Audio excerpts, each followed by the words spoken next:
செபிக்கிறோம். எங்க ஜீவனுள்ள எங்க நல்ல தகப்பனே, கைதட்டி பாடி மகிழ்ந்திருப்போம். கர்த்தர் சமூகத்தில் நாம் எப்போதுமே மகிழ்ந்து களி கூறுவோம். இந்த பாடலை பாடி நம் ஆண்டவரை போற்றுவோம்.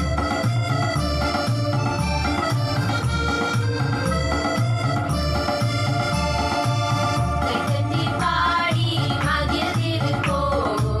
கர்த்தர் சமூகத்தில் களி கூறுவோம். கைதட்டி பாடி மகிழ்ந்திருப்போம். கர்த்தர் சமூகத்தில் களி கூறுவோம். களி கூறுவோம். களி கூறுவோம். கர்த்தர் சொன்ன வாக்குத்தத்தம் சொல்லி மகிழ்வோம். களி கூறுவோம். களி கூறுவோம். கவலைகள் மறந்து களி கூறுவோம். கைதட்டி பாடி மகிழ்ந்திருப்போம். கர்த்தர் சமூகத்தில் களி கூறுவோம். நினைப்பதற்கும் நாம் செபிப்பதற்கும் அவர் அதிகமான காரியங்களை செய்கிறவராய் இருக்கிறார். ஹalleluya. Yes God Jesus. நம்ம நினைப்பதற்கும் நம்மோடு செபிப்பதற்கும் ஆண்டவர் அதிகமாக நம்மை வழிநடத்துவார்.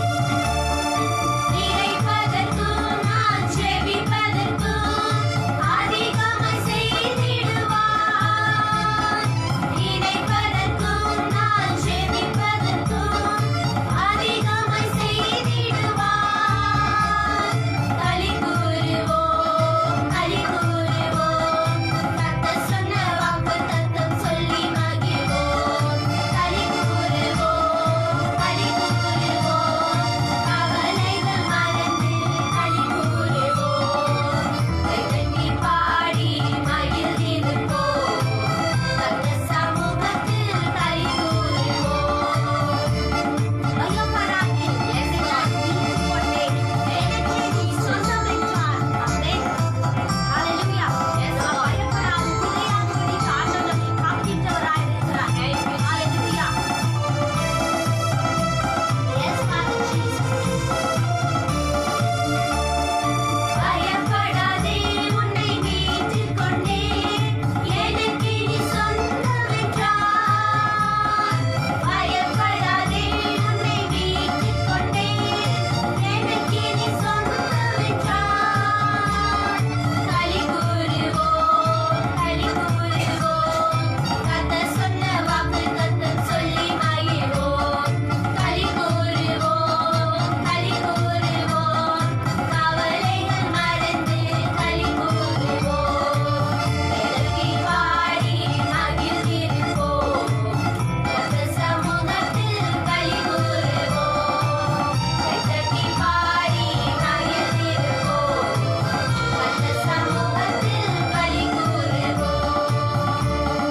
ஆமென். ஹalleluya. கைதட்டி நாம் பாடி மகிழ்ந்திருக்கும் போது ஆண்டவருடைய சமூகத்தில் நம்மை களி கூறுகிற கிருபை அவருக்கு தருவார். ஆகையால் இப்பொழுது நாம் யாவரும் மகிழ்ந்து களி கூறு, மகனே பய வேண்டாம் என்று சொல்லி இந்த பாடலை பாடுறதுக்கு முன்னாடி நாம் யாவரும் கண்களை மூடி நாம் ஜெபம் செய்வோம். Thank you, Lord Jesus. Thank you for this wonderful time, Lord. As we have all come closer to the weekend, Lord Jesus, we place into your hands and we thank you for all the blessed things that you have done throughout this week, Lord Jesus. Hallelujah. We place into your hands all the commitments that we are going to do next week, Lord Jesus. We place into your hands so that everything may be done according to your will, Lord Jesus. Father. We pray for all the viewers who are watching this channel, Lord Jesus. You bless them with good health and strength, Lord Master. Yes, Jesus. You give them the peace of mind, Lord Jesus. Amen. And when they sit to hear your word, Lord Jesus, you bless them, Lord Father. Amen. Let them all be happy and joyful when they praise and glorify you, Lord Jesus. Amen. We pray for all those viewers who are sick, Lord Jesus. Yes, Lord. Let they be healed when they are praising more and more, Lord. Yes, Father. We pray for all the people who are watching without no employment, Lord Jesus. Let there be open new ways for them, Lord Father. Yes, Lord. We pray for all those viewers who are watching this channel with distressful manner, Lord Jesus. Amen. You comfort them, Lord Father. You talk to them in person, yes, Lord Jesus. You comfort their soul, Lord Jesus. Amen. You tell them that I am there for you, Lord. Yes, Father. Lord. Even if no one is there, I am always there for you, Lord Jesus. Yes, Father. You be by their side and you lead us, Lord Jesus. I ask this prayer in the name of Jesus. Amen. Yes, Father God, ஆமென். ஆண்டவராகிய இயேசுவை போற்றுகிறோம், புகழ்கிறோம், ஆராதிக்கிறோம், உமக்கு நன்றி செலுத்துகிறோம். நாம் யாவரும் இப்பொழுது மகிழ்ந்து களிக்கூறு மகனே, நீ பயம் வேண்டாம். ஏனென்றால் ஆண்டவர் இயேசு நம் மனதில் இருக்கும்போது எதற்கும் பயப்படாமல் நாம் உறுதியோடு இருப்போம்.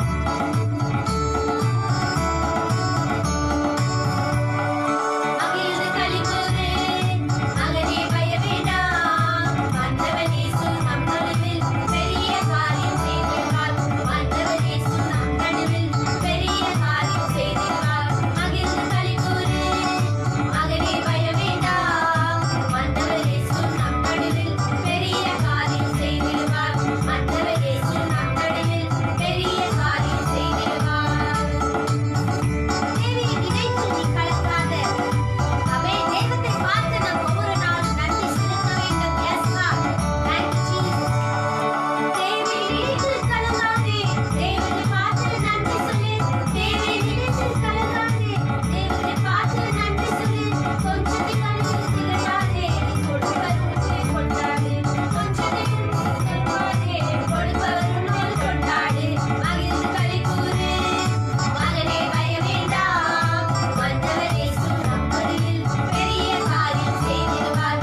ஆண்டவர் இயேசு நம் நடுவில் பெரிய காரியம் செய்திடுவார். மகிழ்ந்து களிக்கூறு மகனே, பயம் வேண்டாம். ஆண்டவர் இயேசு நம் நடுவில் பெரிய காரியம் செய்திடுவார். ஆண்டவர் இயேசு நம் நடுவில் பெரிய காரியம் செய்திடுவார். ஆமென். ஹalleluya. நாம் மகிழ்ந்து களிக்கூறும்போது ஆண்டவர் நமக்கு பெரிய காரியங்களை செய்து அவர் வழிநடத்துகிறவராய் இருக்கிறார். ஆமென். ஆண்டவர் சொல்கிறார், கொஞ்சத்துல இருந்து நம்ம எப்பவுமே மகிழ்ந்து இருக்க வேண்டும். இல்லாததை நினைத்து நம் கலங்கி தவிக்காம இருக்கிறத வைத்து நம் எப்பவுமே சந்தோஷமாக ஆண்டு சமூகத்தில் இருக்க வேண்டும். ஆகையால் இப்பொழுது நம் யாவரும் இறைவாக்குக்காக நம் செபிப்போமாக. Hallelujah. Thank you, Lord Jesus. நன்றி தகப்பனே. இயேசுப்பா, இந்த நாளுக்குள்ள தகப்பனே, இந்த நாள் கொடுத்ததுக்காக கொடான கோடி நன்றி இயேசுப்பா. எங்களை ஒவ்வொருத்தரும் நீ பாதத்துல ஒப்பு கொடுக்கிறோம் தகப்பனே. எங்களை ஒவ்வொருவரையும் ஆசீர்வதிப்பீராக. நிறைவான ஆசீர்வாதத்தை கொடுத்து இயேசுப்பா, உங்க உணவுக்காக நாங்க வெயிட் பண்ணிக்கிறோம் தகப்பனே. Lord Jesus, it's the time to hear your word of God, Father God. Right now, Lord, I pray for all the people those are waiting, Lord Jesus. நாகத்தோடு ஏக்கத்தோடு யார் உடைய வார்த்தை கேட்க வந்து கொண்டிருக்கிறாங்களோ தகப்பனே, இந்த நேரத்துல அவங்களை முழுமையாக நீங்க ஆசீர்வதிப்பீராக தகப்பனே. ரெட்டிப்பான நன்மையா கொடுத்து நீங்க ஆசீர்வதிப்பாண்டவரே. உடைய கரம் அவங்க மேல இறங்கட்டும் தகப்பனே. உடைய அக்கினி வல்லமை, அபிஷேகம் வல்லமை அவங்க மேல இறங்கி செயல்படட்டும் இயேசுப்பா. இந்த நேரத்துல தகப்பனே உடைய வார்த்தையை சொல்லும் போது தகப்பனே ஒவ்வொரு ஜனங்களுக்குள்ளே அது பாயணும் ஆண்டவரே. ஒரு மருந்தா மாறட்டும் இயேசுப்பா, ஒரு உணவா மாறட்டும் தகப்பனே. இயேசுப்பா, let your word touch deep inside the hearts of people, Lord Jesus, and you fill them with your power, Lord. Amen. Whatever the pains, problems, sufferings, obstacles are going in their lives, Lord Jesus, in this situation, Lord, you please, by your words, you deliver, Lord. Deliver by your living word, Lord Jesus, you heal them right now. Heal by your message, நீங்க தொடுவீராக தகப்பனே. அந்த வார்த்தை சொல்லும் போது தகப்பனே உடைய பிரசன்னம் இறங்கட்டும் தகப்பனே. உயிருள்ள வார்த்தை இயேசுப்பா வாயிலிருந்து நுழைந்து கொண்டு வரணும் ஆண்டவரே. Lord Jesus, let your word touch, Lord Jesus. ஒவ்வொரு வார்த்தை சொல்லும் போது தகப்பனே நீங்க அவங்க கூடவே பேசுற மாதிரி அதை நினைக்கணும் இயேசுப்பா. Please, Lord Jesus, you talk to each and every people by your words, Lord. யாரும் வெறுமையாக போகாதபடி இந்த பிரேயர் உள்ளுக்கும் இயேசுப்பா எந்த ஒரு கிரிய சக்தி யாரும் டிஸ்டர்ப் பண்ணாதபடி தகப்பனே இந்த வார்த்தை கேட்கிறதுக்காக நாங்க மனவருந்தி இருக்கிறோம் தகப்பனே. You guide us, strengthen us and lead us in the way of righteousness. Yes, I close my prayer to Jesus Christ the Lord. Amen. Amen. Amen. ஆண்டவராகிய இயேசுவை போற்றுகிறோம், புகழ்கிறோம், ஆராதிக்கிறோம், உமக்கு நன்றி செலுத்துகிறோம். இதோ இந்த உன்னதமான நேரத்தில் நாம் யாவரும் உயிர் உள்ள வார்த்தையை நாம் இப்பொழுது கேட்போமாக.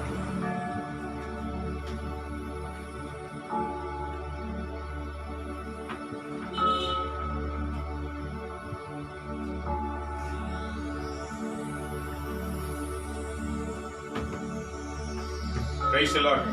இயேசுவில் அன்பான இறை மக்களே, ஆண்டவராகிய இயேசுவின் பெயரால் உங்களை வாழ்த்துகின்றோம். இறைவாக்கு நம்ம வாழ்க்கைக்கு எவ்வளவு அவசியம் என்பது நாம் அறிந்து கொள்ள வேண்டும். அது சாதாரணமானதல்ல. நம்முடைய வாழ்வையே புதிதாக இறை ஆசிரால் நிரப்பக்கூடியது. அந்த வாக்கை கேட்க அவளோடு காத்திருக்கிற நாம் இறைவனை நோக்கி வேண்டுவோம். வாழ்வு தருகிற வார்த்தைகள் உம்மிடத்தில் அல்லவா இருக்கின்றன. நான் வாழ்வு பெற என்னை ஆசீர்வதியும் ஆண்டவரே என்று அர்ப்பணிப்போம். நான் மீட்படைய எனக்கு அருள் தாருமே என்று வேண்டுவோம். மிகுந்த வல்லமை என் மேல் இருக்கட்டும் ஆண்டவரே என்று வேண்டுவோம். அர்ப்பணித்து மன்றாடுவோமாக. அன்பு தந்தையே இறைவா, இந்த நாளுக்காயுமை நாங்கள் போற்றுகிறோம். உடைய ஆஸ்வதிக்கப்பட்ட கருத்துல எங்களை அர்ப்பணித்து நாங்கள் செபிக்கிறோம். வாழ்வு தருகிற வார்த்தைகள் உம்மிடத்தில் இருக்கிறதுனால எங்கள் வாழ்க்கைகள் மீட்படையும்படி ஒளிமயமாகும்படி உடைய வார்த்தையினால் எங்களை நிரப்புவீராக. உடைய அன்பின் வல்லமையால் எங்களை நிரப்புவீராக. உம்முடைய திருக்கரத்தினால் எங்களை நிரப்புவீராக. உடைய வாக்குகளை நாங்கள் மிகுந்த வல்லமையோடு பெற்று உமது ஆசிரியனால் வாழ எங்களுக்கு அருள் தாரும். ஆன்ம கண்கள் திறக்கப்படட்டும். விவிலிய ரகசியங்களை அறிந்து அதற்கேற்றவாறு வாழ்கின்ற ஒரு எண்ணத்தை எங்க ஒவ்வொருக்குள்ளும் நீர் வளர்க்க செய்யுமாறு செபிக்கின்றோம். இந்த காலை நேரத்துல உடைய வாக்குகள் எங்களுக்கு உணவாய் மாறி எங்களை உமது வழியிலே நடத்தக்கூடியதாக என் ஆண்டவர் நீர் ஆஸ்வதிக்குமாறு நோக்கி வேண்டுகிறோம். நீரே எங்கள் மத்தியில் செயலாற்றும். தூய ஆவியானவர் செயலாற்றுவீராக. கேட்கிற உள்ளங்களும் அறிவிக்கிற நாவும் உம்முடைய ஆசீர்வாதத்தினால் நிரம்பட்டும் ஆண்டவரே. நீங்க தாமே எங்க மத்தியில வெளிப்படும் உண்மையை அறிந்து உண்மைக்கு ஏற்ற வாழ்க்கை வாழ எங்க அனைவருக்கும் அருள் தருவீராக. ஆண்டவர் இயேசுவின் பெயரால் உம்மை நோக்கி வேண்டி உமது ஆசீரோடு உடைய வாக்குகளை கேட்கிறோம் பிதாவே. ஆமென், ஆமென். இயேசுவில் அன்பான இறை மக்களே, ஒவ்வொரு நாளும் தின திருப்பலி வாசகத்தை தியானித்து வருகின்றோம். அன்னன்னைக்குரிய திருப்பலி வாசகங்களை நாம் தியானிக்கின்றோம். அன்னன்னைக்குரிய திருப்பலி வாசகங்கள் நம்முடைய வாழ்க்கையில அது எவ்வளவு ஆசீர்வாதமாய் இருக்கிறது என்று நாம் முதலிலே அறிந்து கொள்ள வேண்டும். இதுதான் இறைவாக்கு. இந்த இறைவாக்கு என்ன கூறுகிறது பாருங்க. நேற்றைய நற்செய்தி இன்றைக்கு தொடர்கின்றது. நேற்றைய நற்செய்தி என்ன? எங்க தன்னலம் இருக்கிறதோ அங்கு பிளவுகள் இருக்கும் என்று சொன்னார். அரசியலில் தன்னலம் இருந்தால் அரசாங்கம் பிளவுபடும். வீட்டிலே தன்னலம் இருந்தால் வீடு பிளவுபடும். அப்படி பிளவுபடுகிற இடத்துல இருப்பது யார்? அசுத்தாவி. இந்த அசுத்தாவி ஒரு வீட்டை விட்டு ஒரு மனிதனை விட்டு விரட்டும் போது அது வெளியே சென்று சுற்றி திரிந்து திரும்ப வரும். என்னில் அந்த அசுத்தாவி நினைக்குமா, என் வீட்டை விட்டு நான் எங்க போவேன்? என்னைக்கு தீ செயல்களுக்கு தொடர்ந்து அடிமைகளா இருக்கிறோமோ அப்போது பசாசு என்ன நினைக்கிறது? இது என்னுடையது. தொடர்ந்து தீ செயல்களுக்கு அடிமையாகும் போது பசாசு என்ன நினைக்கிறது? இது என்னுடையது, நான் திரும்ப வருவேன். அது திரும்ப வரும்போது அழகு படித்திருக்கிறது. அழகுனா என்ன அர்த்தம்? உள்ளத்திலே ஆண்டவர் ஏற்றுக்கொண்டு உள்ளமெல்லாம் இறை வாக்குகள் நான் நிரப்பி இருக்கும் போது அது கண்களுக்கு அழகாய் தெரியும். ஐயோ, இவ்வளவு அழகா இருக்கிறது, இனிமே நான் உள்ள நுழைந்து அதை எந்த விதத்திலும் அசுத்தப்படுத்த முடியாது. ஆகவே என்னை விட பலமான 7 ஆவிகளை நான் அழைத்து வருவேன். ஏனெனில் என்னுடைய சக்தியினால் திருமையவர்களை கெடுக்க முடியாது. என்னை விட பலமாய் இருக்கிற 7 ஆவிகள் பாருங்க, 1 இல்ல 2 இல்ல 7 ஆவிகள் பலமாயிருக்கிறதை கொண்டு வந்து இந்த அழுகுபடுத்திருக்கிறதெல்லாம் கெடுத்து விடுவேன். ஆகையால் தான் பாருங்க, இறைவாக்கு கேட்கும் போது நம்ம உள்ள மகிழ்கின்றது. ஆனால் சில சூழ்நிலைகள் வரும்போது அந்த வாக்குகளை மறக்கின்றது. ஏனெனில் பசாசு உள்ளே நுழைந்து உள்ளத்தில் விதைக்கப்பட்ட விதைகளை எடுத்து விடுகிறார்.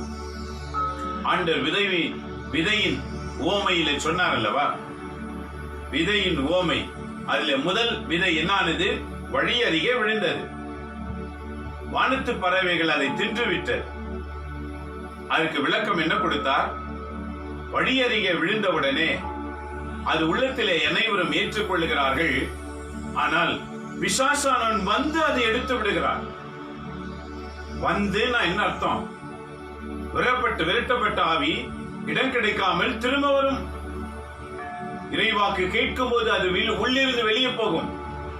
இறைவாக்கு உள்ள வந்த உடனே வெளியே போய் நிற்கு, திரும்ப உள்ள வர முடியாது.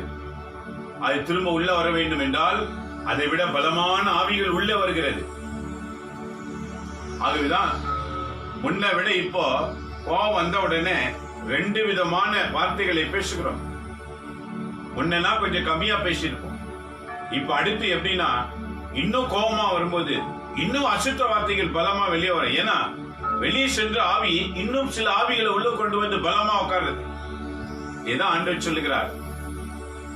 ஆகவே அந்த ஆவிகள் இன்னும் 7 வரை கொண்டு வருமா. அதன் தொடர்ச்சி தான் இன்னைக்கு நற்செய்தி. இன்னைக்கு என்ன நற்செய்தி பாருங்க. அது தொடர் வசனம் லூக்கா நற்செய்தி 11:27-28 2 தான். லூக்கா நற்செய்தி 11ஆம் அதிகாரம் 27-28 2 வாசகத்தை வாசிக்கும் போது மிக அருமையாக சொல்லுகிறார் பாருங்க. 26 அந்த 7 ஆவிகள் வந்து குடிக்கொள்ளும், அதை எவராலும் அசைக்க இயலாது.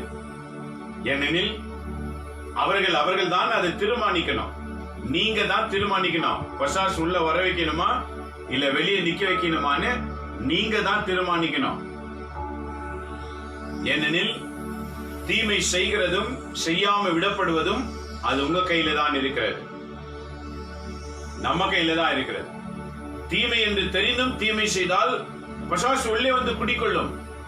தீமை என்று தெரிந்து அதை விட்டு விலகினால் அது வெட்கப்பட்டு போகும். ஆக உள்ளே வராம இருக்கிறதை தடை செய்வது நம்முடைய கைகளில் தான் இருக்கிறது. இறைவாக்கை தொடர்ந்து உள்வாங்கும் போது அது வெளியே நிற்கும். ஆக அதனுடைய தொடர்ச்சி என்ன சொல்லுகிற 27 பாருங்க.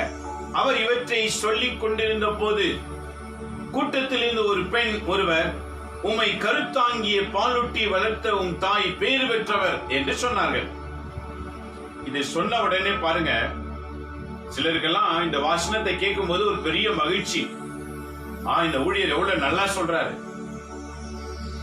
இதே போலதான் அன்னைக்கு இயேசுவை கண்டவங்க கூட இயேசுவை சொல்றாங்க, உம்முடைய பாலுண்டின உம்முடைய தாய் பேறு பெற்றவர், உம்மை கருத்தாங்கி பாலூட்டி வளர்த்த உம் தாய் பேறு பெற்றவை என்று குரல் எழுப்பினான்.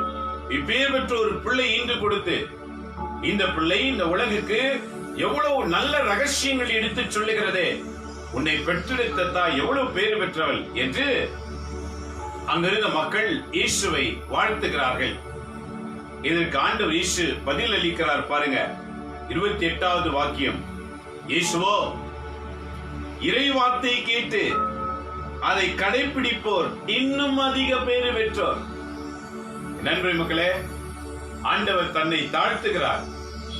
என்னை பேறு பெற்றவர் என்றோ, என்னை ஈன்றெடுத்தவர் பேறு பெற்றவர் என்றோ நினைத்து உங்களை நீங்க இழந்து விடாதீர்கள்.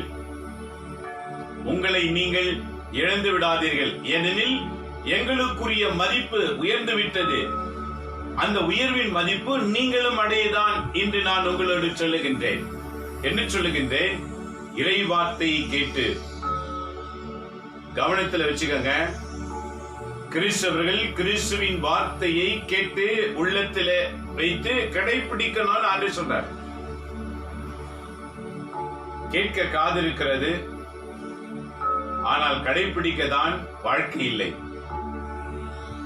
காரணம், முடியவில்லை என்று சொல்லுவோம். சொல்லுவது சுலபம், ஆனால் அனுபவிக்கிறோமே, அந்த அனுபவம் தான் பலருக்கு அனுபவம் கிடையாதுன்னு சொல்லுவாங்க.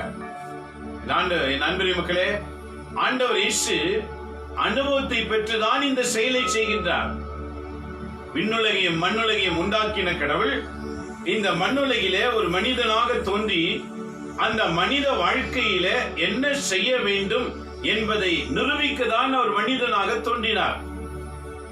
ஆனால் கேட்கிறவங்க என்ன சொல்லிடுவாங்க? அவங்க அனுபவம் அவங்களுக்கு தானே இருக்கும். ஆக அந்த அனுபவத்தில் இறை வாக்கு இருந்தால் எப்படி வெற்றி பெறலாம் என்பதுதான் இன்றைய வாக்கு. ஆக இறைவன் என்ன உரைக்கின்றார் பாருங்க. ஆண்டவர் இறை வார்த்தையை கேட்டு அதை கடைபிடிப்போர் இன்னும் அதிகம் பேறு பெற்றோர். பாருங்க, இறை வார்த்தை கேட்கிறதோடு மட்டுமல்ல, கடைபிடித்தல். கடைபிடித்தல் என்றால் பொருள் என்ன? நம்முடைய வாழ்நாட்களிலே நாம ஒவ்வொரு நேரத்தையும் கழிக்கும் போது இறைவாக்குக்கு ஏற்றவாறு கழிக்கின்றோமா அல்லது இறைவாக்குக்கு எதிராக கழிக்கின்றோமா என்பது நாம் அறிந்து கொள்ள வேண்டும். இறைவாக்கை கேட்கும் போதுதான் இறைவன் என்ன செய்கின்றார்? ஆற்றலை வழங்குகிறவராக இருக்கின்றார். என் அன்பு மக்களே, இன்றைக்கு நாம் அறிந்து கொள்ள வேண்டிய செயல்பாடுகள் என்ன? இறைவாக்கு என்பது இறைவாக்கின்படி வாழ்வதற்காக தான் ஆண்டவர் அழைத்திருக்கின்றார். இந்த வாசகம் மிக தெளிவாக சொல்லுகிறது, இறைவாக்கை கேட்டு அதை கடைபிடிப்போர் இன்னும் அதிகம் பேறு பெற்றோர். ஆக இன்றைக்கு உங்களை சற்று அலசி பாருங்கள். எத்தனை வாக்குகள் உங்கள் உள்ளத்திலே இருக்கின்றன? அந்த வாக்குகளில எத்தனை வாக்குகளை நீங்க கடைபிடிக்க முயற்சி செய்திருக்கின்றீர்கள்? இன்று நற்செய்தி நாம் அனைவரையும் அலசி பார்க்க சொல்லுகிறது. ஏனெனில் நாம் விண்ணகத்துக்குரிய மக்கள். விண்ணகத்திலே சூரியனை போல ஒளி வீசும்படி அழைக்கப்பட்டவர்கள். ஒவ்வொரு கிறிஸ்தவர்களும் சூரியனுக்கு சமமாய் வாழ்கின்றவர்கள். அவர்கள் இறந்தவுடனே சூரியனை போல் மாறுவார்கள். விண்ணக ராஜ்யம் ஒளி வீசுகிறதா இருக்கும். நண்பரி மக்களே, சிந்தனை செய்து பாருங்கள். ஆண்டவர் சொல்லுகிறார், இறை வார்த்தையை கேட்டு கடைபிடித்தல். அப்படி என்றால் எத்தனை பைபிள் வசனம் நமக்கு தெரியும், அதில் எத்தனை வசனத்தை நம்ம கடைபிடித்து வாழ்ந்திருக்கிறோம், எத்தனை வசனத்தை கடைபிடிக்காமலே விட்டு இருக்கிறோம். ஒரு சின்ன ரகசியம் பாருங்க. திருவெளிப்பாடு நூல்ல 21:8 வாசிக்கும் போது சொல்கிறார், பொய் பேசுகிறவன் விண்ணகத்துக்குள் நுழைய முடியாது. ஒரு சின்ன விஷயம்தான், பாவத்திலும் சின்ன பாவம். நம்முடைய நாவுகளிலே கடவுள் வார்த்தையை உச்சரிக்கின்றோமா அல்லது தேவையில்லாத வாக்குகளை உச்சரிக்கின்றோமா? கடவுளின் வாக்குகளை உச்சரித்தால் கடவுளின் வல்லமை நிறைவாய் அடைகின்றன. கடவுளின் வாக்கை உச்சரிக்கப்படாவிட்டால் கடவுளுடைய ஆசையை நாம் இழந்து போய் விடுகின்றோம். நண்பரி மக்களே, சிந்தனை செய்து பாருங்கள். இறைவனின் ஆசி நம்முள்ளே இறங்கும்படி இறைவன் நம்மை விரும்புகின்றார். என்ன விரும்புகிறார்? இறை வார்த்தைக்கு ஏற்றவாறுதான் வாழ வேண்டும். இறைவாக்குக்கு விரோதமாய் செயல்படுகிற செயலிலே நாம் ஈடுபடக்கூடாது என்று சொல்லுகிறார். இறைவாக்கு எங்கு இருக்கிறதோ அங்கு நாம் இருக்க வேண்டும். இறைவாக்கு எங்கு நிறைவேற்றப்படுகிறதோ அங்கு நாம் சேர்ந்து நிறைவேற்றப்பட வேண்டும். இறைவாக்கு எங்கு நிறைவேற்றப்படாமல் போகிறதோ அந்த இடத்துல நாம் இருக்கக்கூடாது என்று திருப்பாடல் 1 ஆண்டவர் மிக தெளிவாக சொல்லுகின்றார். ஆக கடைபிடிப்போர் இன்னும் பேறு பெற்றோர். நம்ம வாழ்க்கையில கடவுளுடைய வார்த்தையை படித்து படித்து என்னுடைய வாழ்க்கையில் இருக்கிற என்னெல்லாம் தீமை இன்னும் எழுதியிருக்கிறது, நான் விட்டு விலக வேண்டும் என்ற நோக்கத்தோடு இறைவாக்க வாசித்து பாருங்க. அப்ப நம்மிடத்தில் இருக்கிற எல்லா தீமையும் விலகி போய்விடும். புறப்பட்டு வந்த ஆவி எதிர்பார்த்து திரும்பி போய்விடும், உள்ளே நுழையாது. இன்னைக்கு நிறைய பேர் சொல்றாங்க பாருங்க, கேட்கறதுக்கு நல்லா இருக்கு, சொல்ல நல்லா இருக்கு, ஆனா வீட்டுக்கு போனா தானே, வீட்டு உள்ள நுழைஞ்சா தானே அந்த அனுபவம் இருக்கிறதே நரகம் மாதிரி இருக்கும், கண்ட்ரோல் பண்ண முடியாது. ஏன்? உன்னுடைய விசுவாசத்தை விட அவிவிசுவாசித்த ஆவியின் ஆட்சி அதிகமாக இருக்கிறது. விசுவாசம் குறைவா இருக்கிறது, அதனால்தான் உன்னால எதிர்க்க முடியல. தீமைகளை ஒழிக்கவே உன்னத கடவுள் நம்மை உருவாக்கி வைத்திருக்கின்றார். 450 பாகால் இறைவாக்கினர்கள் முன்பாக ஒரே ஒரு இறைவாக்கினர் எலையா சவால் விட்டதை வீழ்த்திலே வாசிப்பதில்லையா? ஒருவர் பயமின்றி அச்சமின்றி சவால் விட்டு வெற்றி பெற்றதை விழித்திலே வாசிக்கிறோம் இல்லையா? இதுதான் இன்றைக்கு ஆண்டவர் சொல்லுகிறார், இறைவார்த்தை கடைப்பிடிங்கள். அப்போது உங்களுடைய உயர்வை எவராலும் தடை செய்ய இயலாது, உங்களை அழிக்கவும் எவராலும் இயலாது. இதை கேட்டுக்கொண்டிருக்கிற நண்பரி மக்களே, இறைவாக்கு எவ்வளவு வல்லமை கொண்டது என்பதை இந்த நற்செய்தியிலே ஆண்டவர் இயேசு நமக்கு சொல்லுகின்றார். ஆக இறைவாக்குக்கு ஏற்றவாறு வாழ நம்மை சமர்ப்பணிக்கணும். வாழ்ந்த பவுலடிகளார் என்ன உரைக்கின்றார்? இந்த 2ஆம் வாசகத்திலே கலாத்தியரின் புத்தகம் 3ஆம் அதிகாரம் 22-29 வரைக்கும் பவுலடிகளார் கலாத்தியருக்கு எழுதும் போது என்ன சொல்லுகிறார் பாருங்க. ஆனால் இயேசு கிறிஸ்துவின் மீது நம்பிக்கை கொள்வோருக்கு வாக்களிக்கப்பட்டவை நம்பிக்கையால் கிடைக்க வேண்டும் என்பதற்காகவே அனைத்து பாவத்தின் கட்டுப்பாட்டு உட்பட்டுள்ளது என மறைநூல் எழுதியிருக்கின்றது. என்ன பாருங்க, நம்பிக்கையால் கிடைக்க வேண்டும் என்பதற்காகவே அனைத்தும் பாவத்தின் கட்டுப்பாட்டுக்கு உட்பட்டுள்ளது என மறைநூல் கூறுகிறது. என்ன கூறுகிறது? கிறிஸ்து இயேசுவின் மீது நம்பிக்கை கொண்டிருக்கிறேன் என்று நினைத்துக் கொண்டு பாவத்தையும் செய்வது, கிறிஸ்துவின் வாக்கையும் செய்வது, இரண்டையும் செய்ய இயலாது. ஆகவே 23வது வாக்கியம், நாம் நம்பிக்கை கொள்வதற்கு முன் சட்டத்தின் ஆட்சிக்கு உட்பட்ட காவலில் வைக்கப்பட்டிருந்தோம். வெளிப்பட இருந்த அந்த நம்பிக்கையை நாம் பெறும் வரை இந்நிலை நீடித்தது. அப்படின்னா என்ன? கட்டுப்பாட்டுக்குள். இதான் சட்டம். சட்டத்தை நிறைவேற்றுகிற போதர்கள் இருக்கிற வரைக்கும் சட்டம் தான் வாழ்க்கையில நிறைவேறும். வார்த்தையை நிறைவேற்றுகிற போதர்கள் எழும்புற வரைக்கும் நம்பிக்கை வளர்ச்சி அடையாது என்று சொல்லுகின்றார். நம்முடைய நம்பிக்கை கொள்வதற்கு சட்டத்தின் ஆட்சி உட்பட்டு இருக்கிறோம். அப்படின்னா என்ன அர்த்தம்? போதகர்கள் விவிலிய வாக்கை ஏற்றவாறு போதிக்காமல் விவிலியத்துக்கு வெளியே இருக்கிற போதனைகளை கொடுத்து கட்டுப்படுத்தி வைத்திருக்கிற சட்டத்தில் அடங்கி இருக்கிறீர்கள். சட்டம் என்றால் என்ன? என்ன சொல்லுவார்களோ அதை அப்படி செய்யணும் சட்டம். ஆனால் விவிலியம் என்ன சொல்லுகிறது? அந்த சட்டத்தை கவனிக்க நாம் மறந்து விடுகிறோம். விவிலியத்தில் ஒன்று இருக்கிறது, செயல்பாடில் இன்னொன்று இருக்கிறது. அதை கவனிக்க மறந்து போய் விடுகிறோம். ஏனெனில் மனிதனை நம்புகிறோமே தவிர உன்னத கடவுளை நம்புகிறோம் என்று சொல்லுகிறோம். ஆனால் அந்த கடவுளின் வாக்கு இல்லை.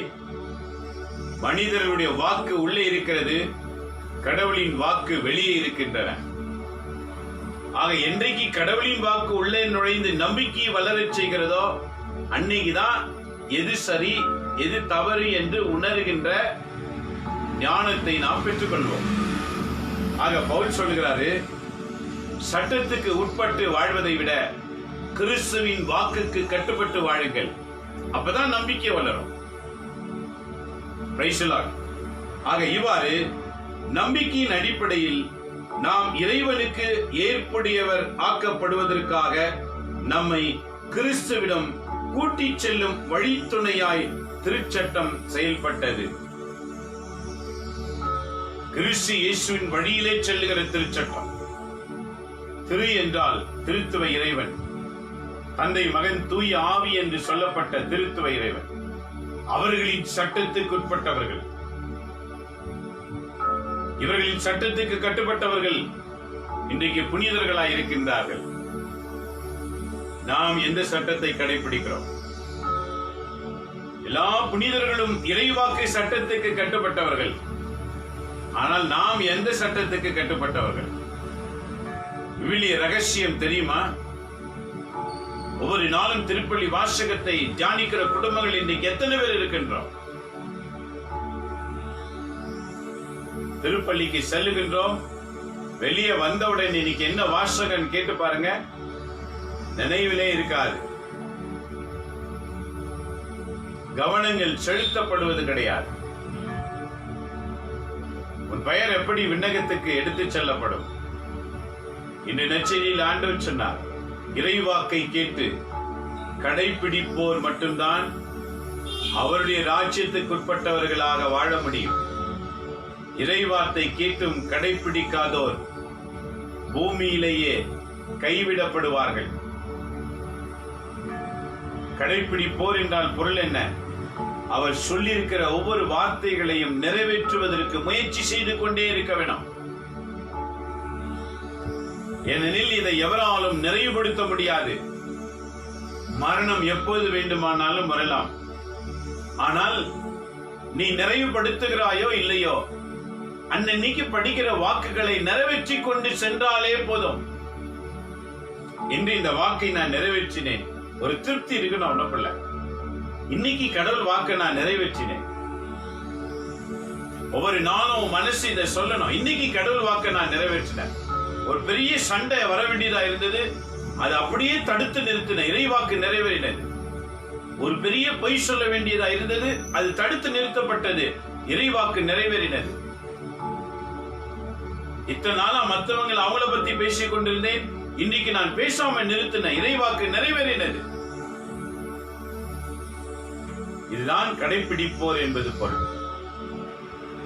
என் நண்பரி மக்களே, நேற்றைய நாள் எப்படி, இன்னைக்கு எப்படி தொடங்க போகிறது?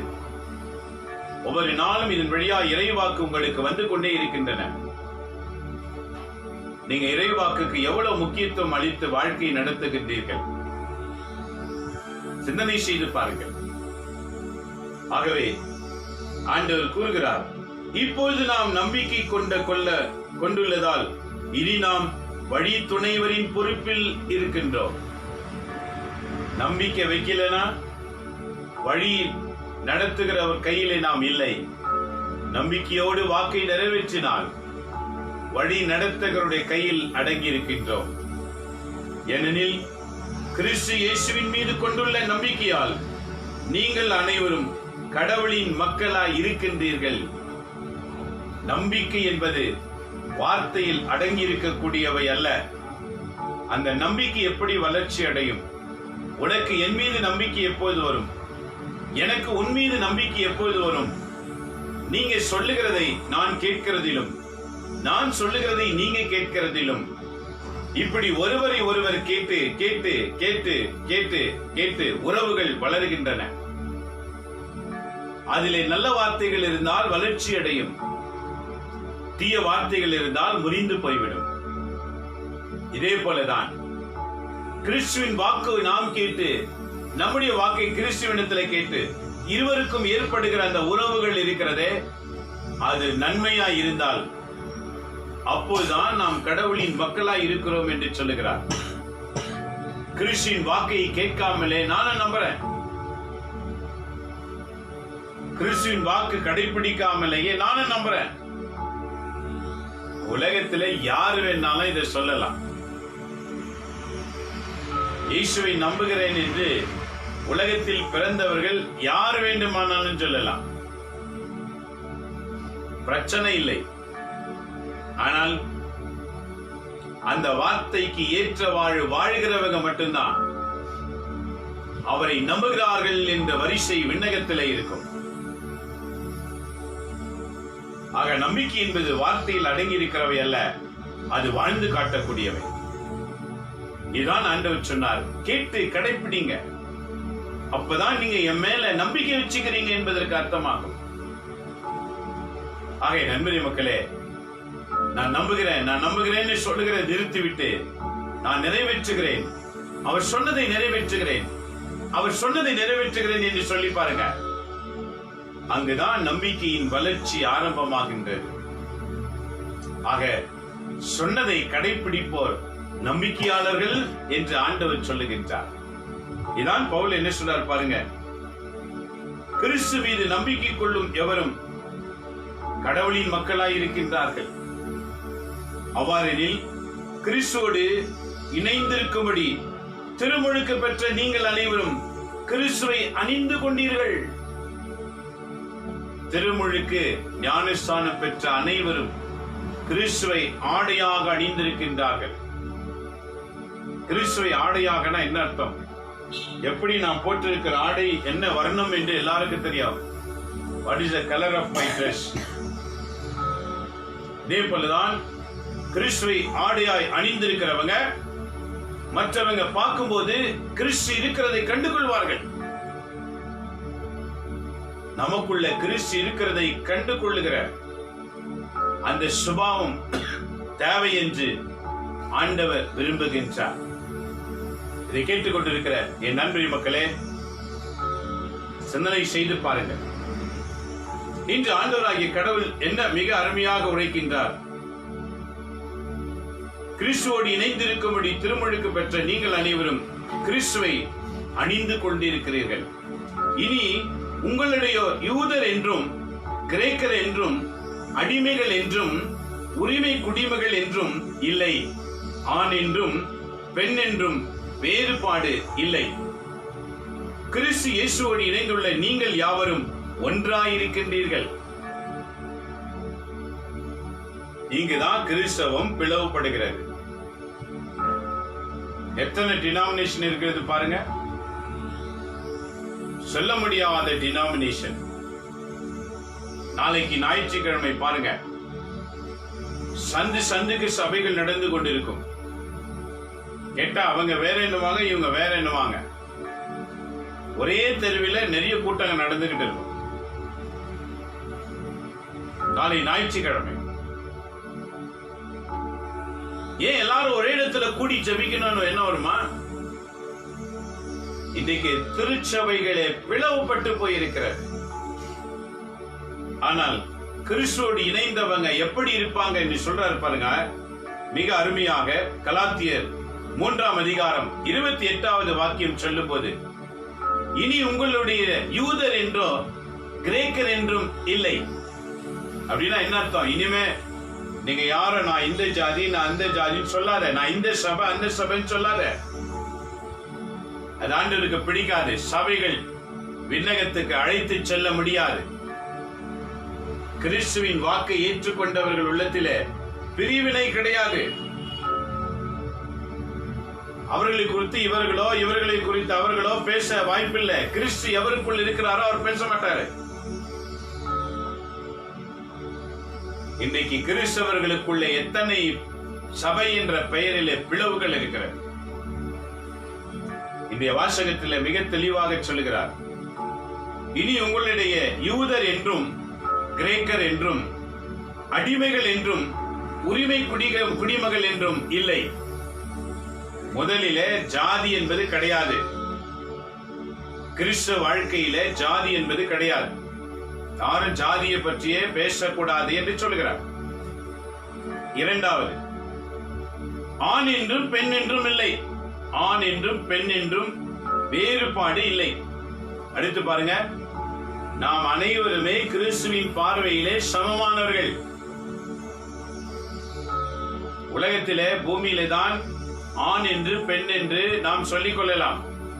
ஆனால் விண்ணகத்திலிருந்து கடவுள் கவனிக்கும் போது ஆண் வேற பெண் வேற என்று அவர் நினைப்பது கிடையாது. ஏனெனில் அவருடைய குணம்தான் 2 பாகமாக பிரித்து பூமியிலே நம்மை வைத்திருக்கிறார். நாம் இறந்த பிறகு மீண்டும் ஆணாக மீண்டும் பெண்ணாக மீண்டும் உயிர் பெறுவது கிடையாது. ஆணும் பெண்ணும் சமமாக தான் இருப்பார்கள். சரீரம் இருக்கிற வரைக்கும் தான் வேறுபாடு தெரியும். ஆனா இறந்த பிறகு இந்த சரீரம் பூமிக்கு சென்றுவிடும். ஆன்மா ஒன்றுதான் இருக்கும். அந்த ஆன்மாவை பார்த்து இதுல எது ஆண் எது பெண் என்று கண்டுபிடிக்க இயலாது. இதான் ஆண்டு சொல்றார். ஆண் என்றும் பெண் என்றும் வேறுபாடு இல்லை. அடுத்து என்ன சொல்றார் பாருங்க, கிறிஸ்து இயேசுவோடு இணைந்துள்ள நீங்கள் யாவரும் ஒன்றாயிருக்கின்றீர்கள். ஒன்றாகனா என்ன அர்த்தம்? பூமியிலே வாழ்கிற வரைக்கும் ஒற்றுமையாக வாழுங்கள் என்று இருக்கிறார். இதுதான் ஆண்டவர் இயேசு இன்னைக்கு நற்செய்தியிலே சொன்னார். வார்த்தையை கேட்டு கடைபிடிப்போர் தான் பேறு பெற்றோர். எவரெல்லாம் சபை பாகுபாடின்றி ஒற்றுமையாக செயல்பட விரும்புகிறார்களோ அவங்க பேறு பெற்றவங்க. சபையில வைத்துக் கொண்டு மக்களை பிரிக்கிறவர்கள் நேற்று ஆண்டவர் சொன்னார், என்னோடு இணைந்திராதோர் அவங்க கையில வருகிற மக்களை சிதறடிக்கப்படுவார்கள், பிரித்துடுவாங்க எல்லாரையும். இயேசுவோடு இணைந்திருக்கிறவங்க அனைவரையும் சேர்த்து பிடிப்பார்கள். அப்ப இன்றைக்கு வாக்கை நிறைவேற்ற நாம் பிறந்திருக்கின்றோமா அல்லது வார்த்தைக்கு விரோதமாக வாழ பிறந்திருக்கின்றோமா?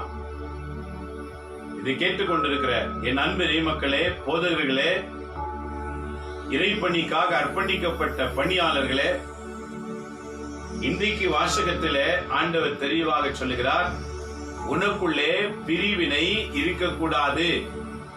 கிறிஸ்தவங்க வாயினின்று பிரிக்கிற வார்த்தைகள் வரவே கூடாது. அப்படி வந்தால் நீங்க கிறிஸ்துவோடு இணைக்கப்படவில்லை என்பது பொருள்படும். அப்படின்னா என்ன அர்த்தம்? நீங்க கிறிஸ்தவங்களே கிடையாதுன்னு அர்த்தம். பெயர் வேணா வச்சுக்கலாம், தொந்தரவு இல்லை. அதனால தான் இன்னைக்கு நிறைய பெயர்கள் பாருங்க, கேட்டு பாருங்க. அவங்க பெயரை கேட்டால நீங்க கிறிஸ்தவங்களா அப்படின்னு கேட்குவாங்க. கலப்படமான பெயர்கள், கலப்படமான பெயர்களை வைத்துக் கொள்கிறார்கள். ஜெனரலா வாழலாம்ப்பா. கிறிஸ்தவர்கள் ஒற்றுமையை நிலைநாட்ட வந்தவர்கள். நீங்கள் கிறிஸ்துவோடு இணைந்திருப்பது உண்மை என்றால் கிறிஸ்து நமக்குள்ளே ஒற்றுமையை கொண்டு வருகின்றார். சபை பாகுபாடின்றி இறைவாக்கை நிறைவேற்றுகிறது தான் குணத்துமாய் வைத்துக் கொண்டு வாழ்வது. இறைவாக்கு ஒன்றுதான் நிறைவேற்ற அழைக்கப்பட்டிருக்கிறோம். இறைவாக்கு நிறைவேற்றினவர்களை தலைமையில் வைத்துக் கொண்டு வாழ்வதற்காக அல்ல, இறைவாக்கை நிறைவேற்றதான் காலங்காலமாய் ஒவ்வொருவரையும் கடவுள் உயர்த்தி கொண்டிருக்கின்றார். 20ஆம் நூற்றாண்டிலே நம்மை ஆண்டவர் தெரிந்து கொண்டார். 21ஆம் நூற்றாண்டிலே நாம் இருக்க மாட்டோம். மற்றவர்களை ஆண்டவர் நமக்கு கீழ் இருக்கிறவர்களை உயர்த்துவார். இதான் கடவுளின் திட்டம். தொடக்கத்தில் கடவுள் ஆதாம் ஏவாளை நம்பினார். அதன் பிறகு ஆபிரகாம் ஈசாக்கு யாக்கோபை நம்பினார். அதன் பிறகு 12 கோத்திரங்களை நம்பினார். அதன் பிறகு இறைவாக்கினர்களை உருவாக்கினார். இறைவாக்கினர்களுக்கு பிறகு கடவுளே பூமிக்கு மனிதனாக தோன்றினார். மனிதனாய் தோன்றினவர் ஒரு புதிய மனிதர்களை உருவாக்க வேண்டும் என்று 12 சீடர்களை உருவாக்கினார். இவர்களை பின்தொடர்கிறவர்கள் தான் இனி வரப்போகிற மக்கள் என்று சொல்லி கிறிஸ்தவர்கள் என்ற பெயரிலே உருவாக்கப்பட்டது. ஆனால் அந்த கிறிஸ்தவர்களுக்குள்ளே இன்னைக்கு பிளவுகள் என்று ஆண்டவர் சொல்லுகிறார். ஆக காலகாலமாக ஒவ்வொருவரையும் உயர்த்தி வருகின்றார். நாம் உயர்த்தப்பட்டவங்களே நினைச்சு கொண்டிருந்த வாழ்க்கை எப்பொழுது பரலோகத்துக்கு செல்லும்? ஆக உயர்த்தப்பட்டவர்களை நினைக்கும் போது நானும் உயர வேண்டும் என்ற எண்ணம் வர வேண்டும். நாம் உயர வேண்டும் என்றால் இறைவாக்கு வாசித்து அதற்கேற்றவாறு வாழ கடமைப்பட்டிருக்கிறோம். அப்பொழுதுதான் உயர்வடைய முடியும்.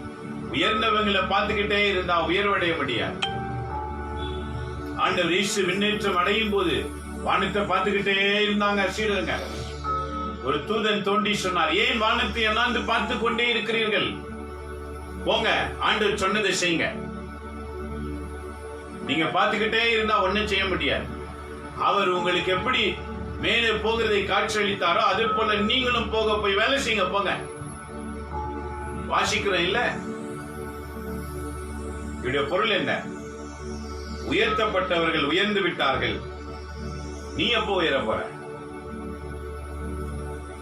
நீ நானும் பூமியிலே இன்னைக்கு உயர்த்தப்பட வேண்டும் என்றால் இன்றைய நற்செய்தி பிரகாரம் இறை வார்த்தையை கேட்டு அந்த வார்த்தையை கடைபிடித்து வாழும் போதுதான் உயர்த்தப்படுவோம். ஆகவே கட்டு கதைகளுக்கும் தேவையற்ற உதாரணங்களுக்கும் அடிமைகளாக வாழாமல் விவிலியத்தை ஒவ்வொரு நாளும் வாசித்து நம்ம வாழ்க்கையை சரிப்படுத்திக் கொள்வோம். நமக்குள்ளே சபை பாகுபாடின்றி அனைவரையும் ஒன்றாக வாழ்வோம். நீங்க எவரோடு பேசினாலும் அன்போடு பேசுங்க. அவங்க எந்த இனமா இருக்கலாம், எந்த டினாமினேஷனா இருக்கலாம், யாரா இருக்கலாம். இதான் கிறிஸ்துவை பின்பற்றுகிற பணியாளனுக்கு அர்த்தமாகும் என்று இன்றைய வாசகம் சொல்லுகின்ற. ஆகவே நாம் எல்லாரும் கிறிஸ்து இயேசுவோடு ஒன்றாய் இருக்கின்றோம். நீங்கள் கிறிஸ்துவை சார்ந்தவர்களும் ஆபிரகாமின் வழி தோன்றலுமாய் இருக்கின்றீர்கள். வாக்குறுதியின் அடிப்படையில் உரிமை பேறு உடையவர்களாயும் இருக்கின்றீர்கள். என்ன உரிமை பேறு? ஆபிரகாமுக்கு கடவுள் கொடுத்த அந்த ஆசீர்வாதம், உன் சந்நிதி வானத்து நட்சத்திரங்களை போல பெருக பண்ணுவேன். அந்த உரிமை பேர். இயேசுவை ஏற்றுக்கொண்டவர்கள் ஆபிரகாமின் வழிமரபிலே இணைகின்றார்கள். இயேசுவை ஏற்றுக்கொண்டு அந்த வார்த்தைகளை கடைபிடிக்காதோர் கை நெகிழப்படுகிறார்கள். ஆகவே இன்றைய திருப்பலி வாசகங்களை தெளிவாக தியானிக்கின்றோம். ஒவ்வொரு நாளும் தியானிக்கின்றோம். இறை வாக்குகளுக்கு ஏற்றவாறு தியானிக்கின்றோம். ஆகவே இந்த வாக்குகளை உள்வாங்கி இனிமேல் நமக்குள்ளே சபை பாகுபாடுகள் இன்றி அனைவரையும் ஒற்றுமையாக சேர்ப்போம். நான் பெரியவன், நீ சிறியவன் என்ற எண்ணமில்லாமல் எல்லாரும் சமமாக கருதுவோம். இதான் இன்றைய வாசகம். வாக்கை நிறைவேற்ற ஆரம்பிக்கும் போது நமக்குள்ளே உயர்ந்தவன் தாழ்ந்தவன் என்ற எண்ணமே வராது. என அந்த வாக்கை அறிவித்தவர் ஆண்டவர் இயேசு. அவரிடத்துல எந்த ஒரு உயர்வும் தாழ்வும் இல்லை. தன்னை தாழ்த்துகிறவன் உயர்த்தப்படுவான் என்றுதான் சொன்னார். தன்னை தாழ்த்தி நம்மை உயர்த்தின கடவுள். அதே போல கிறிஸ்துவாகிய நாமும் நம்மை தாழ்த்துவோம், மற்றவர்களை உயர்த்துவோம். இதான் நம்முடைய அழைப்பு. செபிப்போமா? கண்களை மூடுவோம். எங்களை நேசிக்கிற எங்க அன்புள்ள தகப்பனே, இந்த காலை வேளைக்காக உமக்கு நாங்க நன்றி செலுத்துகிறோம். எங்களுடைய வாழ்க்கையிலே அநேக பிரச்சனைகள் வந்து செல்லுகின்றன. பல நேரங்களிலே உங்களுடைய வாக்கை நாங்கள் இழந்து விடுகிறோம். சூழ்நிலைகள் இழக்கச் செய்கிறது. ஆண்டவரே, இந்த காலை நேரத்தில் நீங்க சொன்ன வாக்கை நாங்க நிறைவேற்றும்படி எங்களுக்கு நிறைவேற்றுகிற குணத்தை தாரும். நாங்க எந்த வேலை செய்தாலும் அதில் உங்களுடைய வாக்கு நிறைவேற்ற வேண்டும் என்ற எண்ணம் உருவாகட்டும். இந்த பூமியிலே பல வேலைகள் இருக்கிறது ஆண்டவரே. நாங்க எந்த வேலை செய்ய கடமைப்பட்டிருந்தாலும் அந்த வேலைகளை சரியாக, உண்மையாக, நேர்மையாக செய்து உம்முடைய பெயரை மகிமைப்படுத்துகிற ஆற்றலை எங்களுக்கு வழங்கும். நாங்கள் எவரையும் தலை குறைவாய் பேசி வாழாமல் அனைவரையும் சமமாய் நினைத்து வாழ்கிற குணத்தை தான் என்னோடு செபிக்கிற ஒவ்வொருவரையும் ஆசீர்வதியும். சபை பாகுபாடுகள் இன்றி அனைவரும் ஒற்றுமையான கிறிஸ்தவர்கள் என்ற பெயரில் கிறிஸ்துவாகிய உம்மை வெளிப்படுத்துகிறதிலும் உடைய வாக்கை கடைபிடித்து வாழ்கிறதிலும் வைராக்கியமாய் வாழ்கிற குணத்தை எங்க ஒவ்வொருவருக்கும் தருவீராக. நாங்கள் ஒவ்வொருவரும் உடைய வாக்கை நிறைவேற்றுகிற எண்ணத்தினால் எங்களை நிரப்பும். வாழும் காலமெல்லாம் உம்முடைய வாக்கை நிறைவேற்ற அருள் தருவீராக. அதை படித்து தியானித்து அதுக்கேற்றவாறு வாழ எங்களுக்கு அருள் தந்து உடைய ராஜ்யத்திலே சேர்த்துக் கொள்ளுமாறு நாங்கள் வேண்டுகிறோம். நீரே எங்கள் அனைவரும் கூட இரும். எங்கள் திருச்சபைகளையும் திருச்சபை தலைவர்களையும் திருச்சபை மூப்பர்களையும் வழிநடத்துகிற அநேகரையும், குருக்கள், கன்னியர்கள், பாஸ்டர்மார்கள், ஊழியர்கள், இப்படி பலரையும் பாதத்தில் வைக்கிறோம். தன் கையில் கொடுக்கப்பட்ட மக்களை உமது வார்த்தைக்கு ஏற்றவாறு நடத்துகிற குணத்தை ஒவ்வொருவருக்கும் தருவீராக. எவரையும் சிதறடிக்கப்படாமல், எவரையும் தலைக்குருவாய் பேசி வாழாமல் இன்றைய வாசகத்தின்படி அனைவரும் நல்ல கிறிஸ்தவர்களாய் ஒற்றுமையாய் வாழ்ந்து உம்முடைய நாம மகிமை அடைய ஜீவிக்கிற எண்ணத்தை தருவீராக. இதை கேட்டுக்கொண்டிருக்கிற ஒவ்வொரு மக்களையும் நீங்க ஆசீர்வதி. பூமி எங்கிலும் உலாவி கொண்டிருக்கிற தீய ஆவிக்கு உமது பிள்ளைகள் அடிமையாகாமல் உலகத்திலே பரிசுத்த ஆவியின் உதவி பெற்று தீய ஆவிகளை எதிர்க்கிற சக்தியினால் நிரப்புமாறு செபிக்கின்றேன். குடும்பங்களை பிரிக்கிற ஆவிகள் வெளியேறட்டும். சபைகளை பிரிக்கிற ஆவிகள் வெளியேறட்டும். ஒற்றுமையை குலைக்கிற தீய ஆவிகள் வெளியேறட்டும். அமைதியும் ஒற்றுமையும் சமாதானத்தையும் கொடுக்கின்ற பரிசுத்த ஆவியானவர் ஒவ்வொருவருக்குள்ளும் நுழைவீராக. அகிலம் உலகம் எங்கும் இருக்கிற மக்களை நினைவு கூறுகிறோம் ஆண்டவரே. என்னோடு பார்த்து கொண்டிருக்கிற ஒவ்வொருவரையும் நீங்க ஆசீர்வதிங்க. உலக நாடுகளுக்காக நாங்க செபிக்கிறோம். உலக நாட்டில் இருக்கிற ஒவ்வொரு கிறிஸ்தவங்களுக்காக நாங்க செபிக்கிறோம். என்னோடு இணைந்து செபிக்கிற ஒவ்வொரு இடங்களை நீங்க ஆசீர்வதிங்க. துபாய் ஆசீர்வதியும். இந்த பிள்ளைகள் கவனித்துக் கொண்டு கேட்டுக் கொண்டிருக்கிறார்கள், ஆசீர்வதியும். சிங்கப்பூர், மலேசியா ஆசீர்வதியும். உடைய பிள்ளைகள் கேட்டுக் கொண்டிருக்கிறார்கள். ஆஸ்திரேலியா மக்களை நீங்க ஆசீர்வதியும். சைனா, ஜப்பான் நாடுகளை அர்ப்பணிக்கின்றோம். பிள்ளைகளுக்கு விரோதமான தீச்சல்கள் ஈடுபடாமல் உமக்கு பிரியமானவர்கள் ஈடுபட்டு உயர்த்தப்பட அருள் தாங்க. ஈஸ்காய் செபிக்கிறோம், இத்தாலிக்காய் செபிக்கிறோம். ஆண்டவரே நீங்க ஆசீர்வதிங்க. சைனா, இங்கிலாந்து, கனடா, ஜெர்மனி பல இடங்களுக்காக நாங்க செபிக்கிறோம். ஆண்டவரே வாழ்கிற கிறிஸ்தவங்க வாழ்க்கையை நீங்க மாற்றுவீராக. ஆசீர்வதியும் ராஜா. ஸ்ரீலங்காய் செபிக்கிறோம், அபுதாபிக்காய் செபிக்கிறோம், இஸ்ரேலுக்காய் செபிக்கிறோம். ஆண்டவரே ஈராக், ஈரானுக்காய் செபிக்கிறோம். அந்த இடங்கள் எல்லாம் நீர் மாற்றி பெற்ற இடங்கள் ஆண்டவரே. அங்க இருக்கிற அநேகரை நீர் மீண்டும் எழுப்பும்படிக்காக நாங்கள் செபிக்கிறோம். உலகத்தில் இருக்கிற அனைத்து கிறிஸ்தவர்களுக்காய் செபிக்கிறோம். எங்க இந்தியாவில் இருக்கிற எல்லா கிறிஸ்தவர்களுக்காக செபிக்கிறோம். ஆண்டவரின் ஆவியானவர் அகில உலக மக்களை உம்முடைய ஆவியால் நிரப்பி ஒற்றுமையின் உருவமாக செயல்படுகிற இனத்தை உருவாக்குமாறு செபிக்கிறோம்.